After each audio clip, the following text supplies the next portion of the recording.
আলহামদুলিল্লাহি রাব্বিল আলামিন ওয়াসসালাতু ওয়াসসালামু আলা সাইয়্যিদিল আমবিয়াই ওয়াল মুরসালিন আম্মা বা'দ ফাআউযু বিল্লাহি মিনাশ শাইতানির রাজীম বিসমিল্লাহির রহমানির রহিম আসসালাতু ওয়াসসালামু আলাইকা ইয়া রাসূলাল্লাহ আসসালাতু ওয়াসসালামু আলাইকা ইয়া হাবিবাল্লাহ আসসালাতু ওয়াসসালামু আলাইকা ইয়া নবিয়াল্লাহ ওয়া আলা আলিকা ওয়া আসহাবিকা ইয়া নূরাল্লাহ।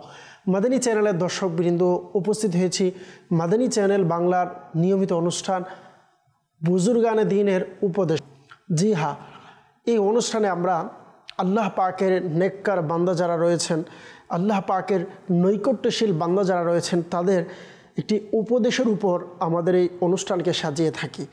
আর এই অনুষ্ঠানে আমরা কোরআন এবং হাদিসের আলোকে একটি বিষয়ের উপর আলোচনা করে থাকি। আজকেও ইনশাআল্লাহুল কারীম আমরা একটি বিষয় নিয়ে আলোচনা করব। আসুন অনুষ্ঠানে শুরুতে যাওয়ার পূর্বে একটি দুরূদ শরীফের ব্যাপারে ফজিলত শ্রবণ করে নেই। দুরূদ শরীফের অসংখ্য অগণিত ফজিলত বরকত হাদিসে মুবারকার মধ্যে বর্ণিত রয়েছে। যেমন যদি আমরা দেখি, আল্লাহর রসুল সাল্লাল্লাহু তাআলা আলাইহি ওয়াসাল্লামের উপর দুরূদ শরীফ পাঠ করার ব্যাপারে হাদিসে মুবারকার মধ্যে রয়েছে, মান সাল্লা আলাইয়া হিনা ইউসবিহু আশরান ওয়া হিনা ইউমসি আশরান আদরাকাতহু শাফাআতি ইয়াউমাল কিয়ামাহ। অর্থাৎ যে ব্যক্তি সকাল এবং সন্ধ্যায় 10 বার আমার উপর দুরূদ শরীফ পাঠ করবে, কাল কিয়ামতের দিন সে আমার সুপারিশ লাভ করবে। সুবহানাল্লাহ। দর্শকবৃন্দ, আমি আপনি যদি চাই আল্লাহর রসুল সাল্লাল্লাহু আলাইহি সাল্লাম আমার আপনার সুপারিশ করুক, জান্নাতে নিয়ে যাক, আমি আপনি যদি চাই যে সুপারিশের মাধ্যমে আল্লাহ রসুল সাল্লাল্লাহু তাআলা আলাইহি ওয়াসাল্লাম এর নৈকট্য অর্জন করব, সুপারিশ এর দয়া আমরা পাবো, তো আমাদের উচিত আমি আপনি যেন দুরূদ শরীফ পাঠ করি। আল্লাহ তাআলা আমাদের সকলকে দুরূদ শরীফ পাঠ করার তৌফিক দান করুক। সাল্লু আলাল হাবিব সাল্লাল্লাহু তাআলা আলা মুহাম্মদ সাল্লাল্লাহু তাআলা আলাইহি ওয়াসাল্লাম সালাতা ওয়া সালামান আলাইকা ইয়া রাসূলুল্লাহ সাল্লাল্লাহু তাআলা আলাইহি ওয়াসাল্লাম।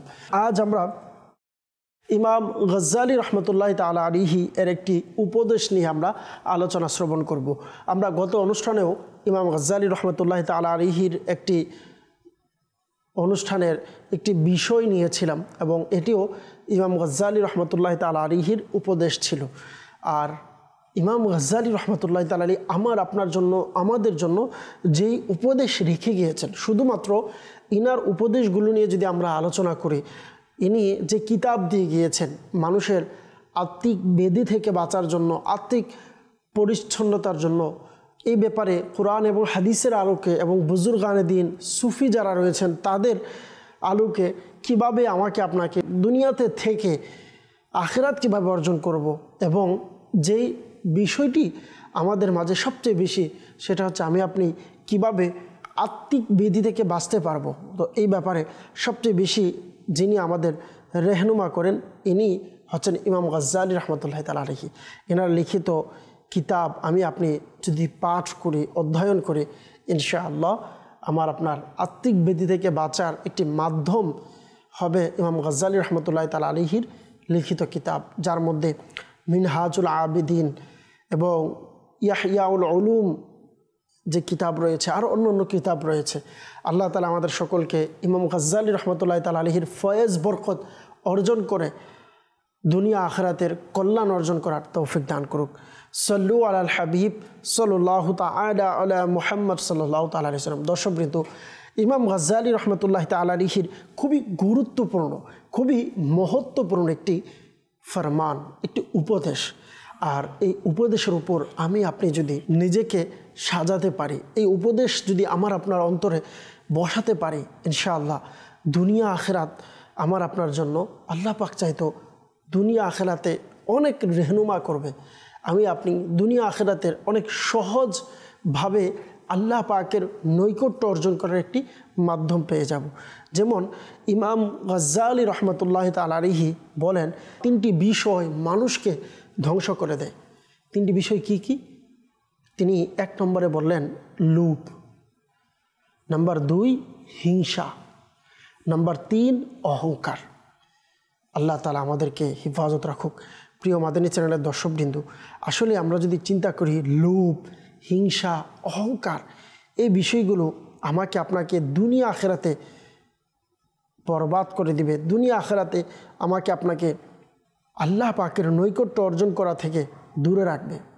কেননা লোভ বা হির্স যেটাকে বলা হয়, সম্পদ সঞ্চয় করা এবং দুনিয়ার প্রতি অধিক আসক্তি হয়ে যাওয়া বা দুনিয়ার প্রতি বেপানা, হালাল হারাম কোত্থেকে আনলাম, কিভাবে খাচ্ছি, আমার সন্তান আমাকে সম্পদ দিচ্ছে, আমাকে খাওয়াচ্ছে, কিভাবে খাওয়াচ্ছে, এইসব বিষয় পরোয়া না করে আমি সম্পদ শুধু জমাবো, এই চিন্তা থাকা। তো মনে রাখবেন, এই সম্পর্কে এর আসক্তির ক্ষতিকরের ব্যাপারে আল্লাহ তাআলা কুরআনুল কারীমের মধ্যে ইরশাদ করেছেন, বিসমিল্লাহির রহমানির রহিম, আলহাকুমুত তাকাসুর, অর্থাৎ অধিক পাওয়ার প্রতিযোগিতা, বেশি পাওয়ার প্রতিযোগিতা, হাত্তা যুরতুমুল মাকাবির, বেশি পাওয়ার যে প্রতিযোগিতা তোমাদেরকে গাফিল করে রেখেছে, উদাসীন করে রেখেছে। হাত্তা যুরতুমুল মাকাবির, যতক্ষণ না তোমরা কবরস্থানে পৌঁছে যাও, কবরে পৌঁছে যাও। মাদানী চ্যানেলের দর্শকবৃন্দ, এই যে কুরআনুল কারীমের এই আয়াতে মুবারাকা, এই আয়াতে লোভ এবং সম্পদের প্রতিযোগিতার কারণে মানুষ গাফিল হয়ে দুনিয়ার দিকে ধাবিত হয়ে আখিরাতকে ভুলে যাওয়ার ব্যাপারটি আল্লাহ পাক রব্বুল আলামিন কুরআনুল কারীমের এই আয়াতে মুবারাকায় উল্লেখ করেছেন। আজকে যদি আমরা দেখি, পৃথিবীর দিকে যদি তাকাই, সকলেই যেন এক প্রতিযোগিতায় লেগে গিয়েছে। প্রবাসে যাওয়ার প্রতিযোগিতা, আমার পাশের ভাই, আমার পাশের প্রতিবেশী সে বিদেশে গিয়েছে, প্রবাসে গিয়েছে, আমাকেও যেতে হবে। আমার পাশের প্রতিবেশী সে অনেক ধন সম্পদ, অনেক কিছু তার জন্য জমিয়ে রেখেছে, এবার আমাকেও জমাতে হবে। আমার পাশের মানুষ সে বিল্ডিং করেছে, আমার পাশের মানুষ তার এতটা গাড়ি আছে, তার এতটা বাড়ি আছে, তার এতগুলো ব্যাংক ব্যালেন্স আছে, এবার আমারও লাগবে। তার কেন আছে, আমার লাগবে, এই প্রতিযোগিতা। তো এই প্রতিযোগিতার শেষ কোথায় হবে? আসলে দেখেন, আজকে যারা প্রতিযোগিতা করছি, যারা চেষ্টা করছি, আসলে কি আমরা তা অর্জন করতে পেরেছি? না। মনে রাখবেন, আজকে দুনিয়াকে অর্জন করার জন্য এত কষ্ট করছি, এত কিছু করছি, দুনিয়া আমরা অর্জন করতে পারিনি, তাহলে আখিরাত আমি আপনি কিভাবে অর্জন করতে পারি? যেমন এক আল্লাহর নেককার বান্দার ঘটনা কিতাবের মধ্যে রয়েছে। তারা দুই বন্ধু ছিলেন। এক বন্ধুর অভ্যাস ছিল সে দুনিয়া অর্জন করবে, দুনিয়ার টাকা ধন সম্পদ যত কিছু আছে তার অর্জন করতে হবে। সেই জন্য তার সর্বোচ্চ চেষ্টা করতেন। না নামাজ, না রোজা, না দ্বীনি বা ইসলামী কোনো চিন্তাধারা বা ইসলামী কোনো বিষয় নিয়ে চিন্তা ভাবনা করার তার সময় ছিল না। অপরদিকে আরেকজন বন্ধু বাস শুধুমাত্র হালাল খেয়ে কোনোভাবে আল্লাহ পাককে কীভাবে রাজি করা যায়, আল্লাহ পাককে কীভাবে সন্তুষ্ট করা যায়, এই চিন্তায় থাকতেন। একদিন যখন ওই বন্ধুর সাথে দেখা হলেন, ওই নেককার বন্ধু দুনিয়াবী বন্ধুকে প্রশ্ন করলেন যে, হে বন্ধু, আপনি আখিরাত অর্জন করার জন্য চেষ্টা করছেন না, তবে দুনিয়া অর্জন করার জন্য তো অনেক চেষ্টা করছেন অনেক বছর ধরে। আচ্ছা, আপনি আমাকে বলুন তো দেখি, আপনি এই যে পৃথিবীর জন্য এতটুকু চেষ্টা করলেন, কষ্ট করলেন, পৃথিবীর পিছনে আপনি দৌড়তে লাগলেন, আপনি কতটুকু অর্জন করতে পারলেন? তখন ওই বন্ধু উত্তর দিলেন যে, ভাই, অনেক চেষ্টা করেছি, কিন্তু যতটুকু আমাকে অর্জন করার কথা ছিল ততটুকু অর্জন করতে পারছি না, এখনও এত কষ্টর পরেও পারছি না। যখন এই কথা বললেন, তখন ওই নেককার বন্ধু উত্তর দিলেন, আল্লাহ পাক প্রদত্ত সৃষ্টিগত এই পৃথিবী এবং এটা ধ্বংসশীল একটি পৃথিবী, এই পৃথিবী অর্জনের জন্য এত কষ্ট করছেন, কিন্তু এই পৃথিবী আপনি অর্জন করতে পারেননি। তো আপনি এত কষ্ট করে পৃথিবী অর্জন করতে পারেননি, দুনিয়া অর্জন করতে পারেননি, তাহলে এটা কিভাবে আশা রাখেন যে জান্নাত এত বড় এক নিয়ামত আল্লাহ তাআলা বান্দার জন্য রেখেছেন, আর এটি আপনি কষ্ট ছাড়াই, এই জান্নাত আপনি কোনো চেষ্টা ছাড়াই আপনি মারা যাবেন, আল্লাহ আপনার উপরে দয়া করবে, আল্লাহ আপনাকে জান্নাত দিয়ে দিবে, এটা কিভাবে সম্ভব? ওই বন্ধুকে এবার ওই নেককার বন্ধু তাকে নসিহত করলেন যে সামান্য দুনিয়া পাওয়ার জন্য আমাদের এত কষ্ট করতে হচ্ছে, কিন্তু আমরা দুনিয়া পাচ্ছি না, আর আখিরাতের জন্য কোনো কষ্ট ছাড়াই আখিরাত পেয়ে যাব, জান্নাত পেয়ে যাব, আল্লাহ সন্তুষ্ট হয়ে যাবে, এই চিন্তা আমার আপনার মাঝে আছে। এটা কিভাবে সম্ভব? আল্লাহ তাআলা আমাদেরকে হেফাজত রাখুক। মাদানী চ্যানেলের দর্শকবৃন্দ, অবশ্যই মনে রাখবেন, জান্নাত এটা কোনো খেলার জিনিস নয় যে বাস আমার মনে চেয়েছে, যেমন ছোট বাচ্চা তার মা বাবা বাচ্চা কান্না করেছে, চেয়েছে তো এসে দিয়ে দিয়েছে।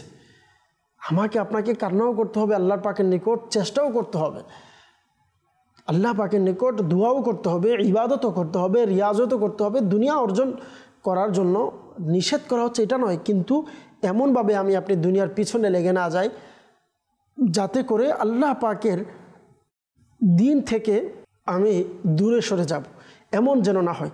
আল্লাহ পাক রব্বুল আলামিন ইরশাদ করলেন, ইয়া আইয়ুহাল্লাযীনা আমানু ইন্না কাসীরাম মিনাল আহবারি ওয়ার রুহবানি লা ইয়াকুলুনা আমওয়ালান নাসি বিল বাতিলি ওয়া ইয়াসুদ্দুনা আন সাবিলিল্লাহ।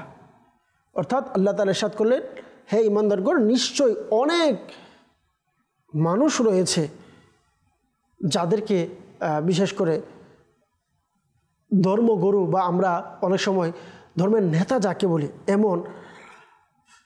এমন অনেক বিষয় আছে যাদেরকে পাশাপাশি সন্ন্যাসীও বলা হয়ে থাকে। এমন ব্যক্তি যারা রয়েছে তাদের ব্যাপারে বললেন যে মানুষের সম্পদ অন্যায়ভাবে তারা ভোগ করে এবং আল্লাহর পথ থেকে বিরত রাখে। এমন অনেক মানুষ রয়েছে, এমন অনেক ব্যক্তি রয়েছে যাদের কাজ হচ্ছে মানুষের সম্পদকে অন্যায়ভাবে ভোগ করবে এবং আল্লাহ পাকের পথ থেকে বিরত রাখবে। আল্লাহ তাআলা ইরশাদ করলেন, ওয়াল্লাযীনা ইয়াকনিজুনা আয-যাহাবা ওয়াল ফিদ্দা ওয়া লা ইউনফিকুনাহা ফী সাবিলিল্লাহ ফাবাশশিরহুম বিআযাবিন আলীম। আল্লাহ তাআলা কোরআনুল কারীমের মধ্যে ইরশাদ করলেন, যারা স্বর্ণ রূপা এই সকল বিষয় যারা সঞ্চয় করবে, জমাবে এবং ওয়ালা ইউনফিকুনাহা ফী সাবিলিল্লাহ, এই ধন সম্পদ এই সকল বিষয় স্বর্ণ রূপা এগুলো জমাই করে, এগুলো জমাকৃত রাখার পর আল্লাহর পাকের রাস্তায় দ্বীনের জন্য যারা খরচ করবে না, ওয়ালা ইউনফিকুনাহা ফী সাবিলিল্লাহ, এই স্বর্ণ রূপা জমা করার পর এগুলো দিয়ে আল্লাহর রাস্তায় যারা ব্যয় করবে না, তো আল্লাহ তাআলা বললেন, ফাবাশশিরহুম বিআযাবিন আলীম, তাদের জন্য যন্ত্রণাদায়ক শাস্তির সুসংবাদ দিয়ে দাও। মাদানী চ্যানেলের দর্শকবৃন্দ, এই আয়াতে মোবারকায় লোভের কারণে সম্পদ সঞ্চয় করে আল্লাহ পাকের পথে ব্যয় না করে যারা সঞ্চয় করে রেখে দেয়, বিশেষ করে যারা মা বোনেরা রয়েছেন তাদেরকে এই আয়াত থেকে শিক্ষা নেওয়া উচিত। কেননা অনেকে আছে, আমাদের ঘরে অনেক ধন সম্পদ আছে বা অনেক মা বোনেরা আছে, তাদের কাছে অনেক স্বর্ণ অনেক রূপা রয়েছে, তাদের শরীরে পরার জন্য অনেক স্বর্ণ রয়েছে, যেগুলো নিসাবের যে সম্পদ রয়েছে এর চেয়ে অধিক বেশি রয়েছে। তাহলে অবশ্যই এই সম্পদের উপর আপনার যাকাত দিতে হবে। এই সম্পদের উপর আপনার যদি সময় হয় কুরবানি ওয়াজিব হয়ে যাবে, যাকাত আপনার উপরে ফরজ হবে, কুরবানি আপনার উপরে আবশ্যক হবে। আপনার স্বামী যদি আদায় করে তার পক্ষ থেকে এটা তার জন্য আদায় হলো, কিন্তু আপনার জন্য যদি আলাদাভাবে আদায় না করা হয় তাহলে আপনি গুনাহগার হলেন। এই জন্য আমাকে আপনাকে অবশ্যই খেয়াল রাখা উচিত, যখন আমার কাছে সম্পদ আছে, আমার কাছে স্বর্ণ রূপা আছে, এইগুলো দিয়ে আমার নিসাব পরিমাণ সম্পদের মালিক আমি হতে পেরেছি কিনা। যদি আমি নিসাব সম্পদের মালিক হয়ে যাই তাহলে আমার উপর আল্লাহর রাস্তায় এটাকে ব্যয় করা আমার জন্য ফরজ, আবশ্যক। একটা হচ্ছে আবশ্যক বিষয়, আরেকটা হচ্ছে আল্লাহ পাকের সন্তুষ্টির জন্য আল্লাহর পথে খরচ করা, এটা তো অনেক পরে। যেটা আমার উপর আবশ্যক রয়েছে এটাও আমি আজ খরচ করার জন্য প্রস্তুত নেই। তাহলে মনে রাখবেন, ফাবাশশিরহুম বিআযাবিন আলীম, ওই সকল ব্যক্তিদের জন্য আল্লাহ তাআলা আখিরাতে যন্ত্রণাদায়ক শাস্তির আযাব আল্লাহ তাআলা এর সুসংবাদ শুনিয়ে দিয়েছেন। আল্লাহ তাআলা আমাদেরকে হেফাজত রাখুক। আল্লাহ পাক রব্বুল আলামিন সূরা হুমাযা অপর আয়াতের মধ্যে ইরশাদ করেছেন, বিসমিল্লাহির রহমানির রহিম, ওয়াইলুল লিকুল্লি হুমাযাতিল লুমাযা, ধ্বংস হোক প্রতিটি পশ্চাতে ও নিন্দাকারীর এবং সম্মুখে যারা অপবাদ দানকারী আছে তাদের উপর। আল্লাযী জামাআ মালাও ওয়া আদ্দাদা, এবং যে সম্পদ সঞ্চয় করে ও তা গণনা করে। ইয়াহসাবু আন্না মালাহু আখলাদা, সে মনে করে তার সম্পদ তাকে চিরস্থায়ী রাখবে। সে এটা হিসাব করেছে, সে এটা মনে করেছে চিরস্থায়ী সে তার কাছে সম্পদ রেখে দিয়েছে। সে যদি এটা মনে করে, কাল্লা লা ইউমবাযান্না ফিল হুতামা, কখনো নয়, সে অবশ্যই চূর্ণ বিচূর্ণকারী আগুনে নিক্ষিপ্ত হবে। আল্লাহ আল্লাহ আল্লাহ তাআলা আমাদেরকে হেফাজত রাখুক। তাহলে এই আয়াতে মুবারাকায় আমার আপনার জন্য কত বড় নসিহত রয়েছে। আল্লাযী জামাআ মালাও ওয়া আদ্দাদা, যারা মাল সম্পদ জমা করে, একত্রিত করে এবং গণনা করে এবং সেটা মনে করে, ইয়াহসাবু আন্না মালাহু আখলাদা, তাকে চিরস্থায়ী এই সম্পদ তাকে রাখবে, যে এটা মনে করবে, তো আল্লাহ পাক রব্বুল আলামিন তাকে কাল কিয়ামতের দিনে আগুনের মধ্যে নিক্ষেপ করবে। কেন? যদি এই ধন, এই সম্পদ আমাকে আপনাকে আল্লাহর পথ থেকে যদি দূরে রাখে। মনে রাখবেন, আল্লাহ পাক রব্বুল আলামিন কোরআনুল কারীমের সূরা মুনাফিকুন এর অপর আয়াতে আল্লাহ তাআলা ইরশাদ করেছেন, বিসমিল্লাহির রহমানির রহিম, ইয়া আইয়ুহাল্লাযীনা আমানু, হে ঈমানদারগণ, লা তুলহিকুম, তোমাদেরকে যেন ধ্বংস না করে, উদাসীন না করে, আমওয়ালুকুম, তোমাদের সম্পদ, ওয়ালা আওলাদুকুম, এবং তোমাদের সন্তান সন্ততি, আন যিকরিল্লাহ, আল্লাহ পাকের জিকির থেকে তোমাদের যেন উদাসীন না করে। ওমাই ইয়াফআল যালিকা, আর যাদের মাল, ধন, সম্পদ, সন্তান সন্ততি, পরিবার আল্লাহ পাকের জিকির থেকে যাদেরকে গাফিল রাখবে, আল্লাহ তাআলা বললেন, ওয়ামাই ইয়াফআল যালিকা, যারা এই সকল কাজ করবে, ফাউলাইকা হুমুল খাসিরুন, তারা সকলেই ক্ষতিগ্রস্তের মধ্যে রয়েছে। তাহলে আমার আপনার এটা চিন্তা করা উচিত, ধন সম্পদ পরিবার যেন আল্লাহ পাকের জিকির থেকে আমাকে দূরে না রাখে, আল্লাহ পাকের ইয়াদ থেকে, দিন থেকে আল্লাহ তাআলা মাআযাল্লাহ দূরে না সরিয়ে দেয়। আল্লাহ তাআলা আমাদের সকলকে লোভ থেকে বাঁচার তৌফিক দান করুক। প্রিয় ইসলামী ভাইরা, ইমাম গাজ্জালী রহমতুল্লাহ তাআলা আলাইহি এটিও বলেছেন যে লোভ এটি হচ্ছে আত্মার বেদি, এটি যেটাকে বলা হয় অন্তরের বেদি, যেটা মানুষ প্রকাশ্যে দেখবে না কিন্তু মানুষ তার অন্তরে এটি জানবে। আর আজকে আমরা যারা লোভ করি তাদের ব্যাপারে হযরত আলী রাদিয়াল্লাহু তাআলা আনহু ইরশাদ করেছেন যে লোভ দারিদ্রতা সৃষ্টি করে। আমরা অনেক সময় লোভ করি, তো মনে রাখবেন লোভ করার কারণে মানুষের দারিদ্রতা আসে। হযরত আলী রাদিয়াল্লাহু তাআলা আনহুর কল। আল্লাহ পাক রব্বুল আলামিন আমাদের সকলকে এই লোভ থেকে বাঁচার তৌফিক দান করুক। সাল্লু আলাল হাবিব সাল্লাল্লাহু তাআলা আলা মুহাম্মদ সাল্লাল্লাহু তাআলা আলাইহি ওয়াসাল্লাম। হাদিসে মুবারকার মধ্যে রয়েছে যে আদম সন্তানের যদি দুটি উপাত্তকা পরিমাণ সম্পদ থাকে তবে সে তৃতীয়টির আকাঙ্ক্ষা করবে। আদম সন্তানের পেট কেবল মাটি দ্বারা পূর্ণ হয়, আল্লাহ তাআলা তওবাকারীর তওবা কবুল করেন। সুবহানাল্লাহ। আমরা যদি হাদিসে মুবারকের মধ্যে দেখি, আল্লাহ রসুল সাল্লাল্লাহু তাআলা আলাইহি ওয়াসাল্লাম হাদিসে পাকের মধ্যে বলেছেন, লাউ কানা লি ইবনি আদমা ওয়াদিয়ানে, যদি ইবনে আদম সন্তানের কাছে দুইটি উপাত্তকা রয়েছে, সম্পদ থাকে এই পরিমাণ, মিন মালিন, কিসের উপাত্তকা? সম্পদের। তো বললেন সে তৃতীয়টির জন্য ওয়াদিয়ান সালাসান লাবতাগা, সে তালাশ করবে যে তৃতীয় উপত্যকা যেন তার মিলে যায়। এবং আল্লাহ রসুল এটাও বলেন, ওয়ালা ইয়ামলাউ জাওফা ইবনে আদম ইল্লা তুরাব, আদম সন্তানের পেট কেবল মাটি দ্বারাই পূর্ণ হবে, এর পূর্বে আদম সন্তানের পেট পরিপূর্ণ হবে না। আল্লাহ তাআলা আমাদের সকলকে এই লোভ থেকে বাঁচার তৌফিক দান করুক। আজকে আমরা শুধুমাত্র লোভ সম্পর্কে জানলাম যা ইমাম গাজ্জালী আলাইহির রহমা কোরআনুল কারীমের মধ্যে বলেছেন, তাহলে আমাকে আপনাকে এর থেকে বাঁচা উচিত। প্রিয় মাদানী চ্যানেলের দর্শকবৃন্দ, আসুন আমরা চেষ্টা করি যেন লোভ থেকে বাঁচতে পারি এবং আল্লাহ পাকের নিকট দোয়া করি। আর লোভ থেকে বাঁচার জন্য আমাদেরকে অবশ্যই যতটুকু সম্ভব আল্লাহ পাকের ওলি যারা রয়েছেন তাদের সম্পর্কে জানতে হবে, আল্লাহর ওলিদের জীবনী সম্পর্কে জানতে হবে, কিবলা শাইখ তরিকত আমির আহলে সুন্নত দামাত বারকাতুল আলিয়া, ইনি নিজেকে আলহামদুলিল্লাহ কতটুকু সেফটি রেখেছেন এখনও পর্যন্ত, যে ইনার কাছে এমন সম্পদ এখনও পর্যন্ত জমা রাখিনি যার কারণে ইনার উপরে জাকাত ফরজ হয়ে যাবে, জাকাত আবশ্যক হবে। এতটুকু সম্পদ ইনার নিজের কাছে রাখেনি। অর্থাৎ আমির আহলে সুন্নাত দামাত বারকাতুল আলিয়া যদি চায় যে আমি সম্পদ জমা করব হালালভাবে, তার শুধুমাত্র একটি প্রচেষ্টা যদি একবার ইনি চায়, তাহলে ইনার জন্য কোটি কোটি টাকার মালিক হওয়া মিনিটের ব্যাপার।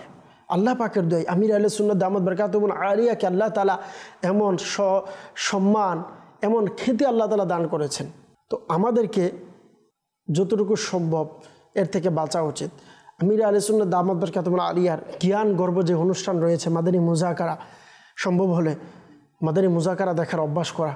কেননা দেখেন আমির আহলে সুন্নাত দামাত বারকাতুল আলিয়া লিখিত এখনও কাজ করছেন, অসংখ্য শতের অধিক ইনি রিসালা, কিতাব ইত্যাদি লিখেছেন, এবং এটি পুরো পৃথিবী 200 রাষ্ট্রে, কমবেশ 200 রাষ্ট্রে কিতাব বিভিন্ন ট্রান্সলেট হচ্ছে, 34টা ভাষায় কমবেশ ট্রান্সলেট হয়। সাথে সাথে এইগুলো ইনার মুরিদ যারা রয়েছেন, দাওয়াত ইসলামী ওয়ালারা রয়েছেন, ইসলামী বোন রয়েছেন, সকলে কিন্তু এগুলো ক্রয় করে খরিদ করে অধ্যয়ন করছে। তাহলে যদি এটার থেকে শুধু একটা কিতাব থেকে যদি এক টাকা করে আমির আহলে সুন্নাত দামাত বারকাতুল আলিয়া নিজের জন্য রেখে দেয়, আর এটি জায়েজ রয়েছে, তাহলে কোটি কোটি সম্পদের মালিক হতে পারবে।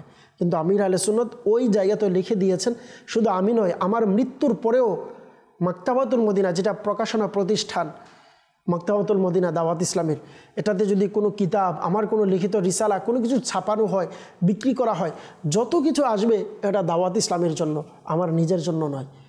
তো দেখেন কিবলা শাইখ তরিকত আমির আহলে সুন্নাত দামাত বারকাতুল আলিয়া নিজেকে কিভাবে সেভ করেছেন এবং নিজের পরিবারকেও সেভ করেছেন।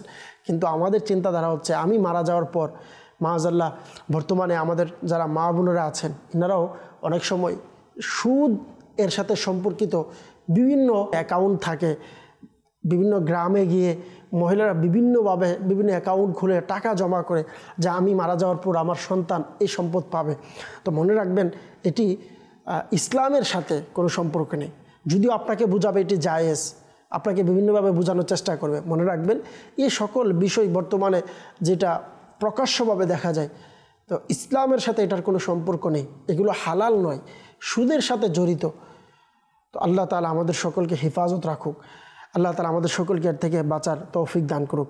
আমরা হিংসা এবং অহংকার সম্পর্ক শুনছিলাম যে ইমাম গাজ্জালী আলাইহির রহমা বলেছে মানুষ ধ্বংস করার যে বিষয়গুলো আছে এর মধ্যে একটি রয়েছে হিংসা, যেটাকে বলা হয় হাসাদ।